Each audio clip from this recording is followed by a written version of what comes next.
सुप्रभात विद्यार्थियों, आप सभी का हिंदी अध्ययनशाला में स्वागत है।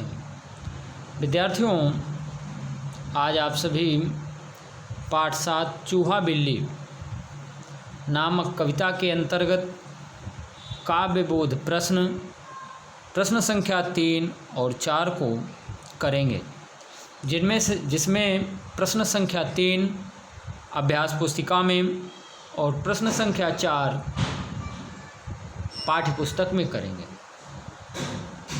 विद्यार्थियों, अब यहाँ पर पुनरावृत्ति प्रश्न हम आपसे कुछ पूछेंगे और उन प्रश्नों के उत्तर आप सभी मन में सोचेंगे। तो निम्न शब्दों के अर्थ बताइए। आप देख रहे हैं स्क्रीन पर कि पहला शब्द है गीला। गीला शब्द का क्या अर्थ है, आप सभी सोचेंगे। विद्यार्थियों, गीला शब्द का अर्थ है शिकायत। क्या है? शिकायत। सतयुग का अर्थ है कि चारों युगों में से पहला युग। आपने पढ़ा था सत्ययुग जिसे बोलते थे। सतयुग के बाद आया त्रेता युग, फिर द्वापर युग और फिर कलयुग था। तो सत्ययुग। हाहाकार यानी चीख पुकार या शोर। क्या कहते हैं? चीख पुकार। विद्यार्थियों, हाहाकार का अर्थ है चीख पुकार या शोर। राम राज्य। राम राज्य का अर्थ है कि राम के राज्य को सुख शांति की दृष्टि से आदर्श माना जाता था। अर्थात ऐसा राज्य जिसमें न्याय सर्वोपरि था, किसी के साथ अन्याय नहीं होता था। विद्यार्थियों, दीवानी। दीवानी शब्द का अर्थ है पागल। दीवानी शब्द का अर्थ है पागल। और मुंह में पानी आना, इस शब्द का अर्थ है मुहावरे का लालच आना। बलि का अर्थ है बलिदान या कुर्बानी। नादानी का अर्थ है अनाड़ीपन। और हरि को प्यारा होना, इस मुहावरे का अर्थ है मृत्यु को प्राप्त होना या मर जाना। विद्यार्थियों, अब स्क्रीन पर कुछ पर्यायवाची शब्द दिए गए हैं। उन शब्दों को आप सभी पढ़ेंगे और तुरंत सीखेंगे। तो पहला शब्द है गंगा। गंगा के पर्यायवाची हैं भागीरथी, सुरसरी, देवनदी, मंदाकिनी, हरिप्रिया, शिवसुता। भागीरथी, सुरसरी, देवनदी, मंदाकिनी, हरिप्रिया, शिवसुता। हरिप्रिया लक्ष्मी जी को भी बोलते हैं और गंगा जी को भी बोलते हैं, क्योंकि यह विष्णु जी के चरणों को जब ब्रह्मा जी ने धुल करके अपने कमंडल में रख लिया था, तो वही गंगा जी हैं। तो गंगा के पर्यायवाची हैं भागीरथी, सुरसरी, देवनदी, मंदाकिनी, हरिप्रिया, शिवसुता। विद्यार्थियों, सागर। सागर के पर्यायवाची हैं समुद्र, सिंधु, रत्नाकर, जलधि। समुद्र, सिंधु, रत्नाकर, जलधि। अगला है विद्यार्थियों दुनिया। दुनिया का पर्यायवाची है विश्व, संसार, जगत। विश्व, संसार, जगत। विद्यार्थियों, अगर पानी के पर्यायवाची में धी शब्द जोड़ दें, धी तो समुद्र का बन जाता है। जैसे पानी का पर्यायवाची होता है जल, जल में धी जोड़ दिया गया तो जलधि। वारी पानी का पर्यायवाची होता है और वारिधि समुद्र का पर्यायवाची हो जाएगा।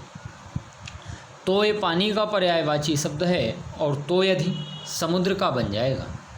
आइए आगे देखते हैं आज का लेखन कार्य। विद्यार्थियों, प्रश्न संख्या 3 है निम्नलिखित प्रश्नों के उत्तर लिखिए। का नंबर प्रश्न है बिल्ली चूहे के साथ गंगा नहाने क्यों जाना चाहती थी? बिल्ली चूहे के साथ गंगा नहाने क्यों जाना चाहती थी? तो इस प्रश्न का उत्तर आप सभी सोचेंगे। विद्यार्थियों, इस प्रश्न का उत्तर होगा बिल्ली चूहे के साथ गंगा नहाने इसलिए जाना चाहती थी क्योंकि वह उसे मारकर खाना चाहती थी। खा नंबर प्रश्न है चूहा बिल्ली के बहकावे में कैसे आया? चूहा बिल्ली के बहकावे में कैसे आया? तो विद्यार्थियों, इस प्रश्न का उत्तर होगा, जब बिल्ली ने कहा मैंने मांस मछलियाँ खाना छोड़ दिया है और अब मैं सन्यासिन बन गई हूँ। बिल्ली की यह बात सुनकर चूहा उसके बहकावे में आया। मैंने मांस मछलियाँ खाना छोड़ दिया है, अब मैं सन्यासिन बन गई हूँ। बिल्ली की यह बात सुनकर चूहा बिल्ली के बहकावे में आ गया। अगला प्रश्न है विद्यार्थियों, चूहा और बिल्ली को साथ देखकर लोग क्या कहने लगे? चूहा और बिल्ली को साथ देखकर लोग क्या कहने लगे? इस प्रश्न के उत्तर को आप सभी सोचेंगे।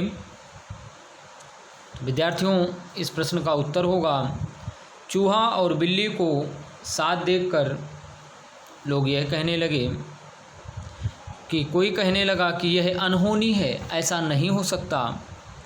तो कुछ लोग कहने लगे सतयुग आ गया है, तो कुछ लोग कहने लगे कि अब कलयुग बीत गया है, राम राज्य आ गया है।